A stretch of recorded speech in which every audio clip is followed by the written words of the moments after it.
मित्रांनो, या लेक्चरमधून आपण बघणार आहोत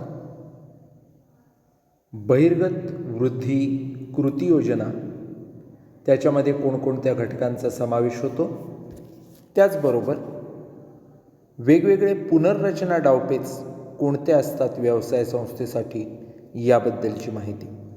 सुरुवातीला आपण बघूयात बहिर्गत वृद्धी कृती योजनेचे वेगवेगळे मार्ग. मित्रांनो, ज्यावेळी आपण बहिर्गत वृद्धी कृती योजना असं म्हणतो त्यावेळी व्यवसाय वृद्धी कृती योजनेमधला तो एक पर्याय आहे हे आपण लक्षात घेतो. बाह्य मार्गानं व्यवसाय वृद्धी करणं म्हणजे बहिर्गत वृद्धी.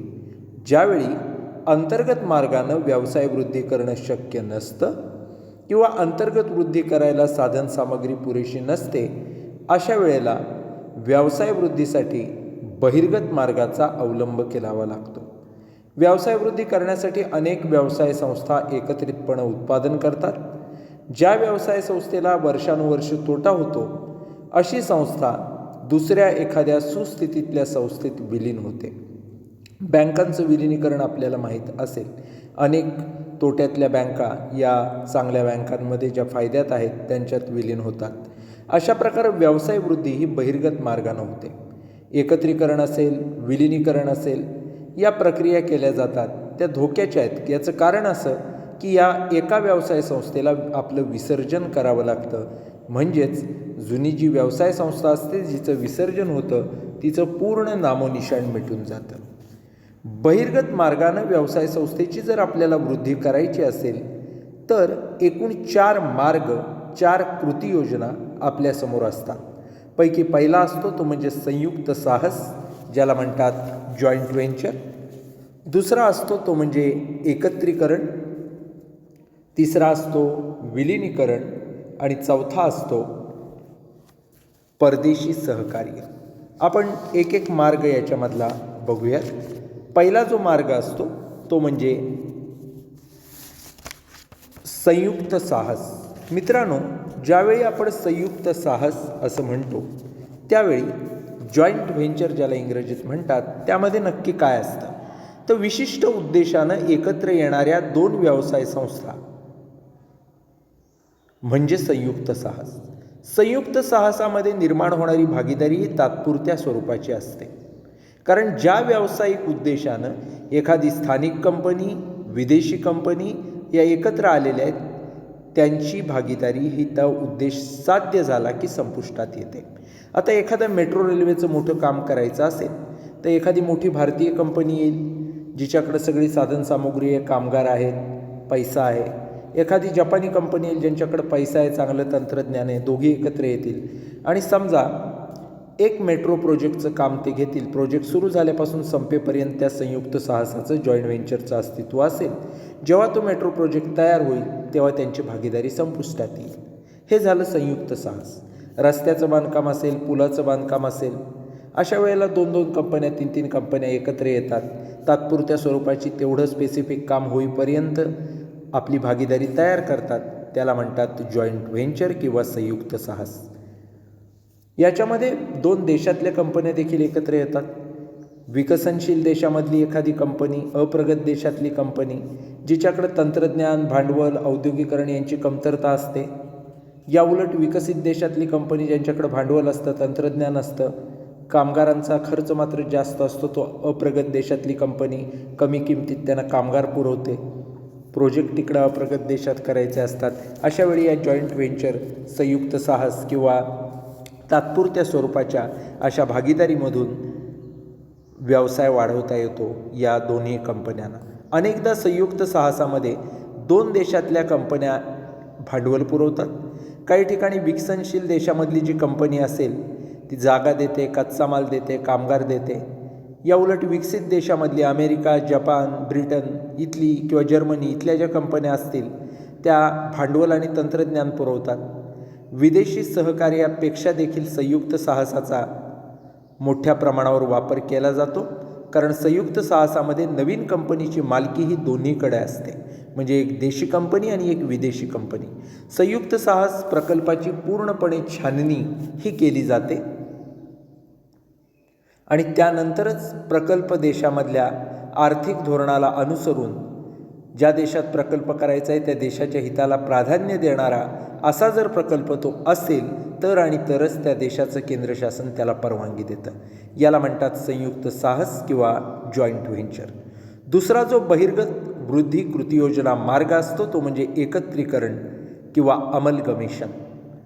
व्यवसायाचा विस्तार किंवा वृद्धी करायसाठी वेगवेगळ्या व्यवसाय संस्था एकत्र येऊन व्यवसाय करतात. 2 किंवा अधिक कंपन्या एकत्र येऊन नवीन नावानं व्यवसाय सुरू करतात, ज्यामध्ये जुन्या कंपनीचं अस्तित्व संपुष्टात येतं. बाजारपेठेवर आपलं वर्चस्व गाजवायसाठी एकत्रीकरणाचा पर्याय हा अवलंबला जात असतो.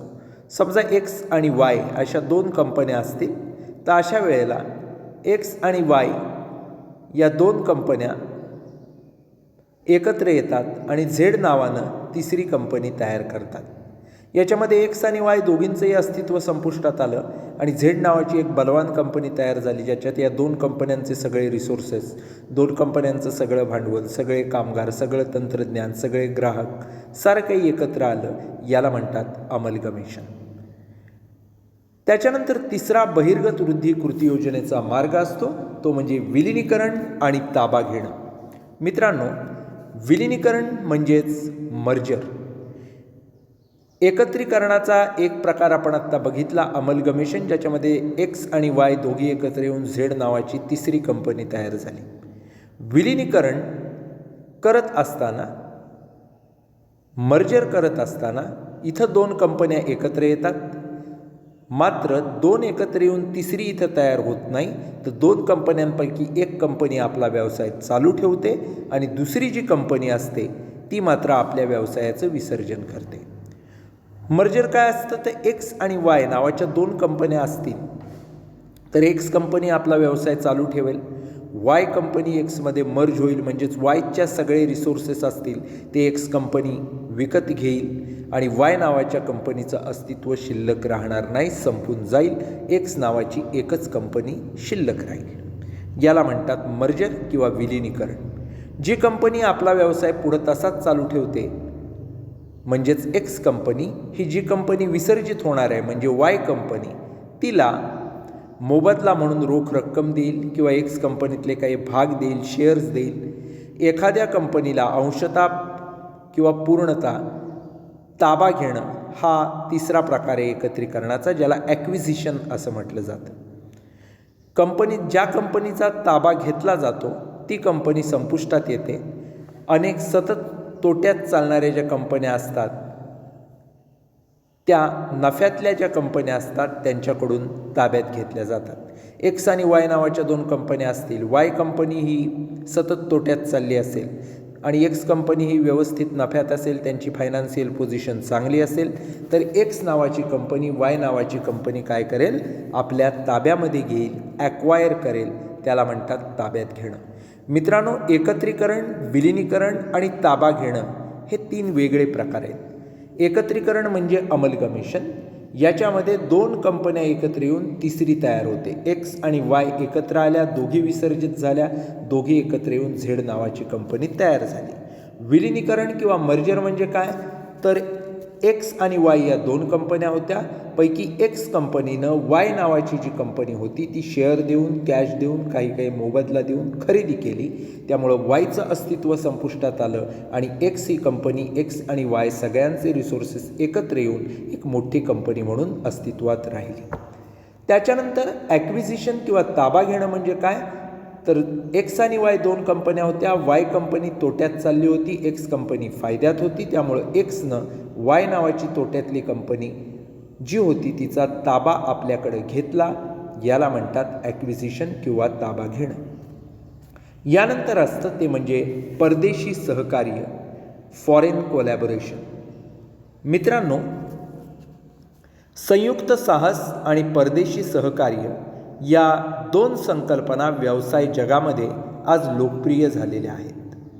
व्यवसाय वृद्धीचा लोकप्रिय, वापरामध्ये असणारा आणि योग्य असा मार्ग म्हणजे परदेशी सहकार्य. याच्यामध्ये भारतीय कंपनी आणि परदेशी कंपनी यांच्यामध्ये भांडवल आणि तंत्रज्ञान याच्याबद्दल करार झालेला असतो. भारत हा विकसनशील देश आहे.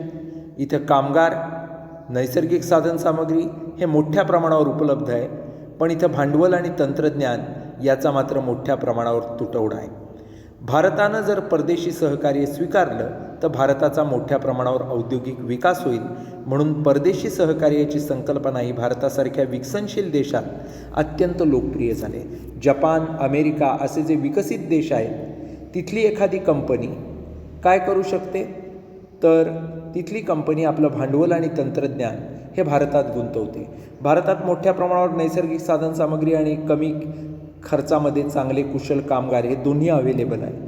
त्यामुळं परदेशी सहकार्याच्या माध्यमामधनं मोठ्या प्रमाणावर भारतात उद्योग व्यवसाय स्थापन होतात. भारतीय कंपनी जिच्याकडे असतात कामगार, जिच्याकडे असतात कच्चा माल म्हणजेच नैसर्गिक साधनसामग्री, आणि परदेशी कंपनी जिच्याकडे असतं भांडवल आणि तंत्रज्ञान, या दोघी एकत्र येतात आणि त्या आपली वृद्धी, विकास, वाढ करून घेतात.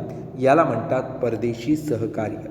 तर मित्रांनो, जेव्हा आपण बहिर्गत वृद्धी कृती योजना असं म्हणतो त्यावेळेला 4 गोष्टी आपण लक्षात घ्यायच्या, 4 मार्ग आपण लक्षात घ्यायचे. पहिला असतो संयुक्त साहस, दुसरा असतो एकत्रीकरण, तिसरा मार्ग असतो विलिनीकरण आणि ताबा घेणं, आणि चौथा मार्ग असतो परदेशी सहकार्य. यानंतर जो पुढचा भाग आपण बघणार आहोत तो म्हणजे पुनर्रचना डावपेच. मित्रांनो, पुनर्रचना डावपेच म्हणजे काय, तर साधन सामग्रीचा सुयोग्य वापर करण्यासाठी आणि गुंतवणुकीवर मोठ्या प्रमाणावर नफा किंवा परतावा मिळवण्यासाठी कंपन्या जेव्हा आपल्या व्यवसायाची पुनर्रचना करतात, पुनर्संघटन करतात, तेव्हा त्या गोष्टीला पुनर्रचना डावपेच असं म्हटलं जातं. पुनर्रचना डावपेच म्हणजे काय, तर आपली जी साधनसामग्री आहे तिचा योग्य वापर करणं, गुंतवणुकीवर चांगला परतावा मिळवणं, याच्यासाठी कंपन्या व्यवसायाची पुनर्रचना करतात, पुन्हा संघटनेची बांधणी करतात. याला म्हणतात पुनर्रचना डावपेच. आता या पुनर्रचना डावपेचामध्ये साधारणतः या 6 डावपेच प्रामुख्यानं असतात. पहिला डावपेच असतो विलिनीकरण, दुसरा डावपेच असतो ताबा घेणं, तिसरा डावपेच असतो विभाग किंवा संयंत्राची खरेदी, चौथा डावपेच असतो संघटनीय पुनर्रचना, पाचवा डावपेच असतो वित्तीय पुनर्रचना, आणि 6वा डावपेच असतो पुनर्वसन योजना. आपण एक एक डावपेच बघूयात. पहिला जो डावपेच आहे तो म्हणजे विलिनीकरण, मर्जर ज्याला म्हटलं जातं. व्यवसायाचा विस्तार किंवा वृद्धी करायची असेल तर 2 किंवा अधिक व्यवसाय संस्था एकत्र येऊन व्यवसाय करतात. 2 किंवा अधिक कंपन्या एकत्र येतात आणि नव्या नावानं व्यवसाय सुरू करतात. याच्यामध्ये जुन्या कंपन्यांचं अस्तित्व संपुष्टात येतं. बाजारपेठेवर आपलं वर्चस्व गाजवण्यासाठी हा विलिनीकरणाचा किंवा एकत्रीकरणाचा पर्याय स्वीकारला जातो. 3 प्रकारांनी विलिनीकरण होतं. एक असतं हॉरिझॉन्टल म्हणजे समांतर, एक असतं व्हर्टिकल म्हणजे उभं, आणि एक असतं कॉंग्लोमरेट म्हणजे विकेंद्रित. काय असतात हे 3 प्रकार, तर समांतर विलिनीकरण म्हणजे काय, 2 उत्पादन संस्था असतील, 4 व्हीलर कार बनवणाऱ्या 2 संस्था जर एकत्र आल्या तर ते झालं समांतर विलिनीकरण.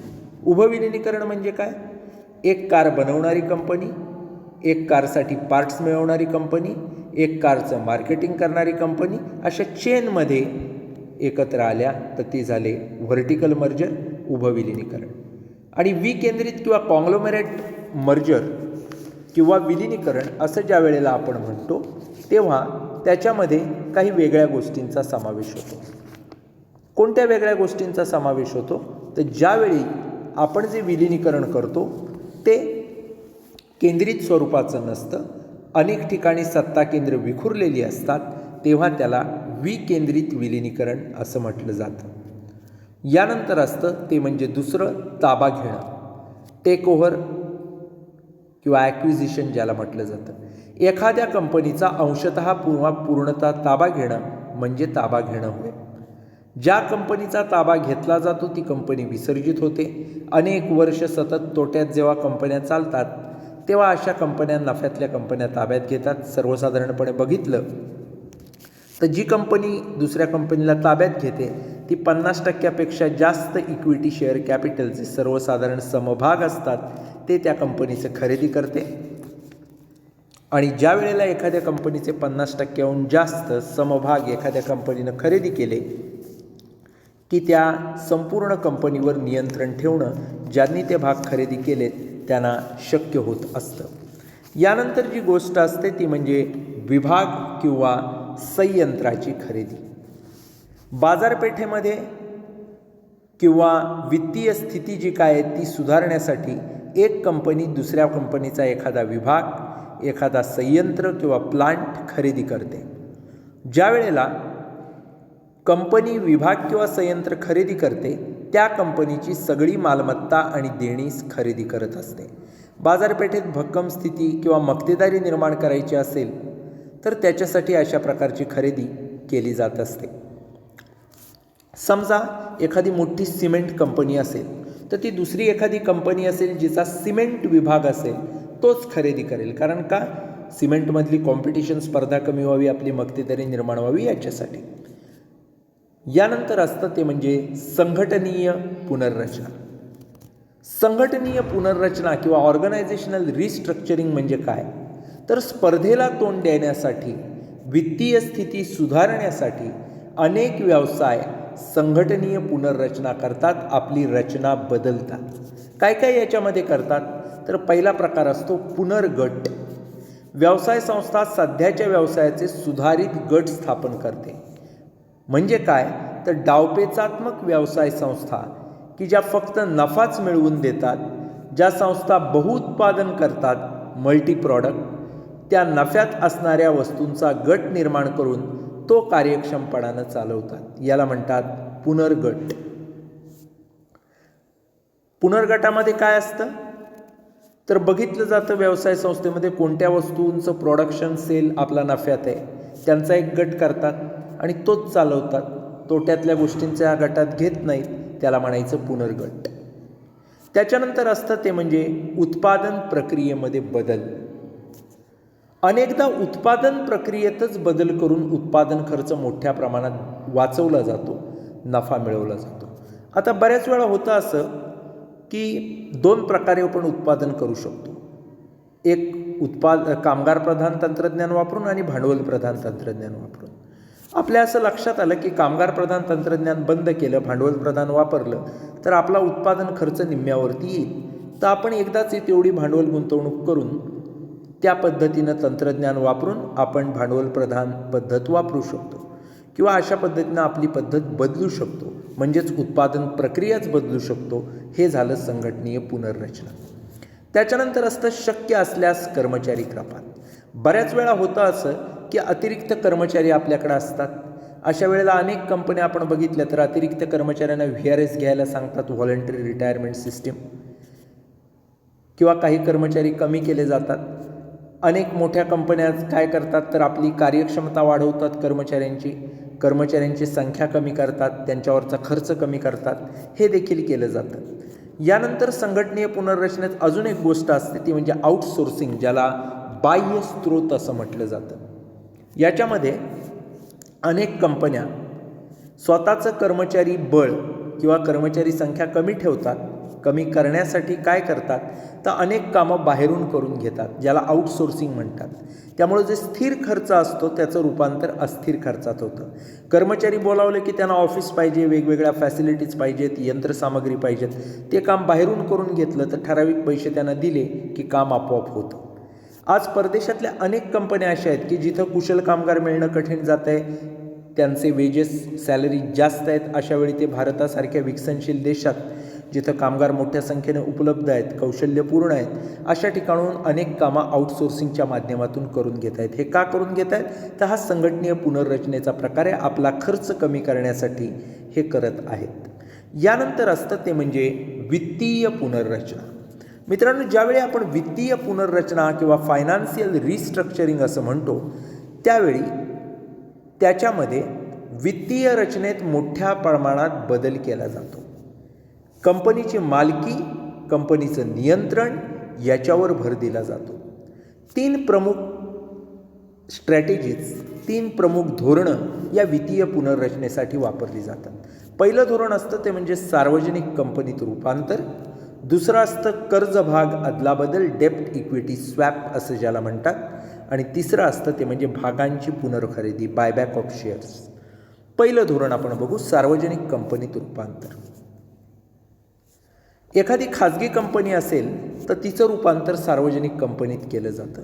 इतकंच नाही तर बऱ्याच वेळेला एखादा एकल व्यापारी असेल, भागीदारी संस्था असेल तर ते त्यांचं रूपांतर सार्वजनिक कंपनीत करतात. सार्वजनिक कंपनीत रूपांतर का करतात?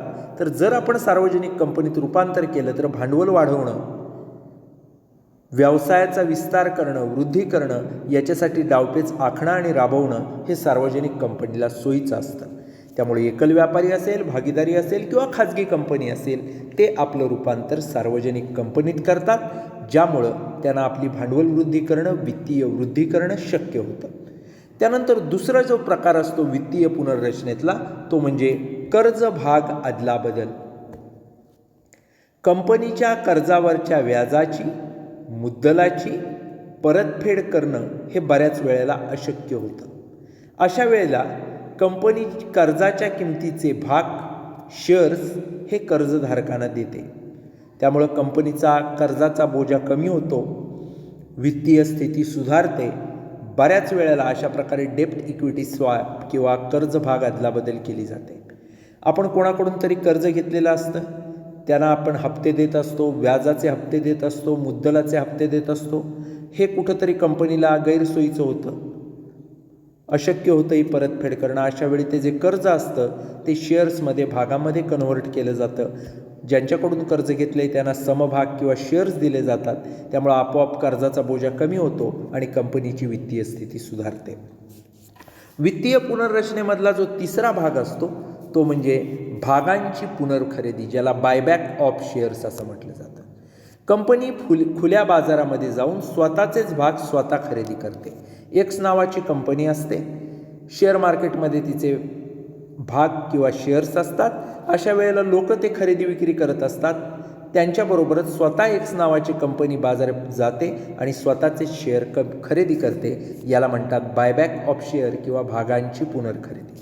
विकसित देशामध्ये आपण जर बघितलं, इंग्लंड, अमेरिका, जपान यांच्यामध्ये हा बायबॅकचा ऑप्शन सर्रासपणे वापरला जातो. भारतात देखील अनेक कंपन्या आज याचा वापर करत आहेत.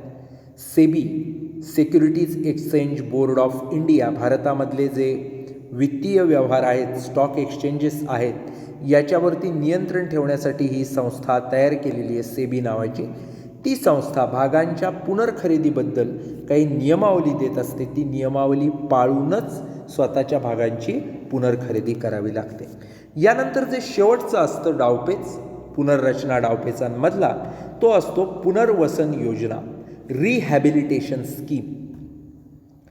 जर उद्योग आजारी असतील तर अशा वेळेला त्या उद्योगांचं पुनर्वसन करणं हे गरजेचं असतं त्यांची आर्थिक स्थिती सुधारण्यासाठी. काय काय याच्यामध्ये केलं जातं? तर पहिली गोष्ट पुनर्वसनात केली जाते धनको बरोबर समझोता, सेटलमेंट विथ क्रेडिटर. क्रेडिटर किंवा धनको म्हणजे कोण असतो? तर ज्याच्याकडनं आपण उधारीवर माल आणलेला असतो, ज्याचे आपण पैसे देणं असतो किंवा ज्याच्याकडून आपण कर्ज घेतलेलं असतं त्यांचे पैसे आपण देणं असतो. म्हणजेच कच्च्या मालाचे पुरवठादार असतील, बँका असतील, वित्त संस्था असतील, डिबेंचर होल्डर किंवा कर्जरोखेधारक असतील, हे सगळे धनको असतात. यांच्याबरोबर समझोता केला जातो, काही करार केले जातात. समझोत्याचे मार्ग काय असतात? तर व्याज देणं, मुद्दलाची परतफेड करणं, याचं कार्यवेळापत्रक बदललं जातं.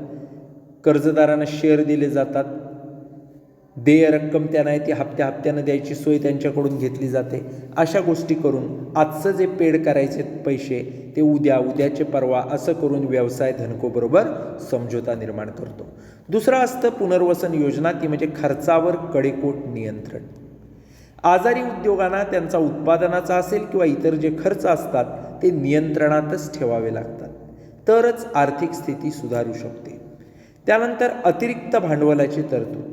साधारणपणानं जे उद्योग आजारी आहेत त्यांना भांडवलाची गरज असते. आधुनिकीकरण करून, खेळतं भांडवल वापरून, देखरेख खर्चासाठी भांडवल वापरून, जे काय अतिरिक्त भांडवल आहे त्याचा वापर करून हे उद्योग अतिरिक्त भांडवल उपलब्ध करून त्याचा वापर करतात आणि त्या माध्यमातून आपलं पुनर्वसन करून घेतात. कार्यक्षम क्षमता. व्यवसायातले जे अनुत्पादक प्रक्रिया आहेत त्या काढून टाकल्या जातात किंवा त्यांना कार्यक्षम बनवलं जातं. एकूण कार्यक्षमता कशा पद्धतीनं वाढेल हे बघितलं जातं. अशा प्रकारे कार्यक्षमता ही व्यवसायाची वाढवली जाते. त्यानंतर असतं ते म्हणजे तोट्यात चालणारे जे विभाग आहेत किंवा संयंत्र आहेत ती अनेकदा बंद केली जातात. त्या माध्यमातून देखील व्यवसायाची पुनर्रचना केली जाते. मित्रांनो, या लेक्चरमधनं आपण बघितलेलं आहे ते व्यवसायाची बहिर्गत मार्गानं वृद्धी कशी केली जाते, त्याचे वेगवेगळे मार्ग, त्याचप्रमाणे पुनर्रचना डावपेच म्हणजे काय आणि वेगवेगळे 6 पुनर्रचना डावपेच आपण कशा पद्धतीनं व्यवसायासाठी वापरू शकतो. या ठिकाणी आपण थांबूयात.